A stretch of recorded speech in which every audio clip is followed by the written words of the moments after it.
ಪ್ರಿಯರೇ, ದಿನದ ಬದುಕಿಗೊಂದು ಕ್ರಿಸ್ತನ ಈ ದನಿ ನಮ್ಮೆಲ್ಲರಿಗೂ ಪ್ರೇರಣೆ ಆಗಲಿ. ಪ್ರಭುವಿನ ದೈವದರ್ಶನ ಪೂರ್ವದ ವಾರ, ಜನವರಿ 3, 2026 ಶನಿವಾರ. ಸಂತ ಯೋವಾನನು ಬರೆದ ಪವಿತ್ರ ಶುಭ ಸಂದೇಶದಿಂದ ವಾಚನ. 1ನೇ ಅಧ್ಯಾಯ 29ರಿಂದ 34ರವರೆಗಿನ ವಚನಗಳು.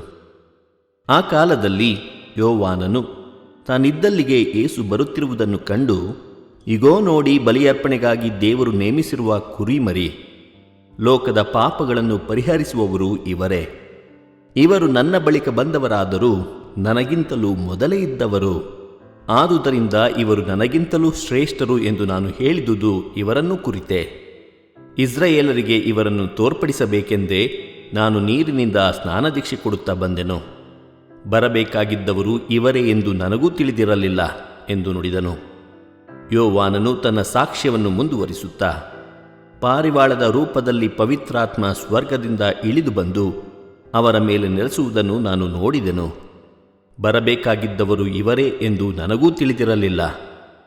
ಆದರೆ ನೀರಿನಿಂದ ಸ್ನಾನದೀಕ್ಷೆ ಕೊಡುವಂತೆ ನನ್ನನ್ನು ಕಳುಹಿಸಿದ ದೇವರು, ಪವಿತ್ರಾತ್ಮ ಇಳಿದು ಬಂದು ಯಾವ ವ್ಯಕ್ತಿಯ ಮೇಲೆ ನೆಲೆಸುವುದನ್ನು ನೀನು ನೋಡುವಿಯೋ ಆತನೇ ಪವಿತ್ರಾತ್ಮನಿಂದ ದೀಕ್ಷಾಸ್ನಾನ ಕೊಡುವಾತ ಎಂದಿದ್ದರು.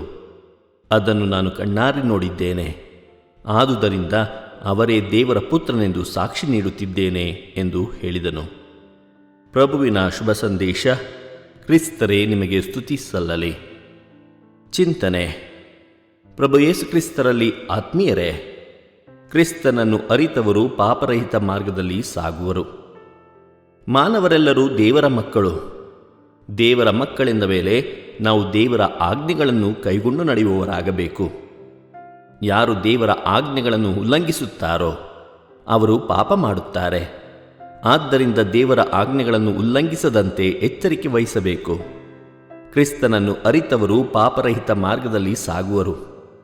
ಪ್ರಿಯರೇ, ಹಳೆಯ ಒಡಂಬಡಿಕೆಯಲ್ಲಿ ಯಹೂದ್ಯರು ತಮ್ಮ ಪಾಪ ಪರಿಹಾರಕ್ಕಾಗಿ ಪ್ರತಿ ವರ್ಷ ಕುರಿಮರಿಯೊಂದನ್ನು ದೇವರಿಗೆ ಬಲಿಯಾಗಿ ಸಮರ್ಪಿಸುತ್ತಿದ್ದರು.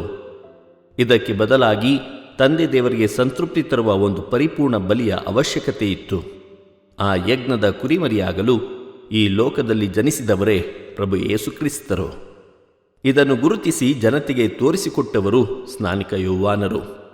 ಪ್ರಿಯರೇ, ತಂದೆ ದೇವರಿಗೆ ಪರಿಪೂರ್ಣ ಬಲಿಯಾಗಿ ಸಮರ್ಪಣೆಗೊಳ್ಳಲಿರುವವರು ನಮ್ಮ ನಡುವೆ ಇದ್ದಾರೆ ಎಂದು ತಿಳಿಸಿದರು.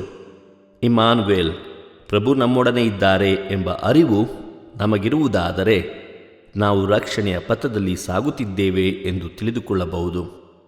ಇಂದಿನ ವಿಶೇಷತೆ ಯೇಸುವಿನ ಅತಿ ಪವಿತ್ರ ನಾಮದ ಸ್ಮರಣೆ. ಆತ್ಮೀಯರೇ, ಯೇಸುಕ್ರಿಸ್ತ ಎಂಬ ಹೆಸರಿನ ಮೂಲ ಬೆಳೆದು ಬಂದ ರೀತಿ ಇಂತಿದೆ. ಆತ್ಮೀಯರೇ, ಯಹೋಶು ಅಥವಾ ಯೇಶ್ವ ಕಾಲಕ್ರಮೇಣ ಯೇಶುವ ಆಗಿ ಮಾರ್ಪಾಡಾಯಿತು. ಯಹು ಎಂದರೆ ದೇವರು ಮತ್ತು ಶುವ ಎಂದರೆ ರಕ್ಷಿಸುವರು ಎಂದರ್ಥ.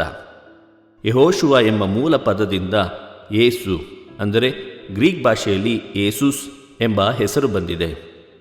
ದೇವರು ರಕ್ಷಿಸುವರು ಎಂಬುದು ಈ ನಾಮದ ಅರ್ಥ. ಗ್ರೀಕ್ ಭಾಷೆಯ ಕ್ರಿಸ್ಟೋಸ್ ಎಂಬ ಮೂಲ ಪದದಿಂದ ಕ್ರಿಸ್ತ ಎಂಬ ಹೆಸರು ಬಂದಿದೆ. ಇದರ ಅರ್ಥ ಅಭಿಷಿಕ್ತನು. ಆತ್ಮೀಯರೇ, ಯೇಸು ಎಂಬ ಹೆಸರನ್ನು ಮರಿಯಮ್ಮನವರಿಗೆ ಸೂಚಿಸಿದ್ದು ಗಬ್ರಿಯಲ್ ದೂತನು. ಲೂಕನು ಬರೆದ ಶುಭ ಸಂದೇಶ 1ನೇ ಅಧ್ಯಾಯ 31ನೇ ವಾಕ್ಯ. ಯೇಸುವಿನ ಹೆಸರಲ್ಲಿ ಶಕ್ತಿ ಇದೆ. ಯೇಸುವಿನ ಹೆಸರಲ್ಲಿ ಸೌಖ್ಯವಿದೆ. ಯೇಸುವಿನ ನಾಮದಲ್ಲಿ ರಕ್ಷಣೆ ಇದೆ. ಯೇಸುವಿನ ನಾಮದಲ್ಲಿ ಆತ್ಮೀಯತೆ ಇದೆ. ಯೇಸುವಿನ ನಾಮದಲ್ಲಿ ಭರವಸೆ ಇದೆ. ಯೇಸುವಿನ ನಾಮದಲ್ಲಿ ದೇವರ ರಕ್ಷಣೆ ಇದೆ, ದೇವರ ಪ್ರೀತಿ ಇದೆ, ದೇವರ ದಯೆ ಇದೆ, ದೇವರ ಕರುಣೆಗಳಿವೆ. ಹಾಗಾಗಿ ಪ್ರಿಯರೇ, ಶ್ರೇಯಸ್ಸು ನಾಮ, ಅತಿಶಯ ನಾಮ, ಪಾಪಿಗೆ ಇಂಪಾದ ನಾಮ. ಯೇಸುವಿನ ನಾಮ ಪವಿತ್ರ ನಾಮ. ಈ ನಾಮವನ್ನು ದುರ್ಬಳಕೆ ಮಾಡದೆ ಸದಾ ಗೌರವದಿಂದ ಭಕ್ತಿಯುತವಾಗಿ ಉಚ್ಚರಿಸೋಣ. ದೇವರು ನಮ್ಮೆಲ್ಲರನ್ನು ಆಶೀರ್ವದಿಸಲಿ. ಇದು ದನಿ ಮಾಧ್ಯಮ ಮನೆಯ ಕೊಡುಗೆ.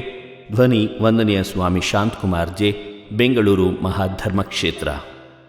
ಪ್ರಿಯರೇ, ಈ ಚಾನೆಲ್ ಅನ್ನು ಸಬ್ಸ್ಕ್ರೈಬ್ ಮಾಡಿ ಪ್ರತಿದಿನ ದೇವರ ವಾಕ್ಯವನ್ನು ಆಲಿಸುತ್ತಾ ಅದನ್ನು ಇತರರೊಂದಿಗೆ ಹಂಚಿಕೊಳ್ಳಲು ನಮಗೆ ನೆರವಾಗಿರಿ. ಧನ್ಯವಾದಗಳು.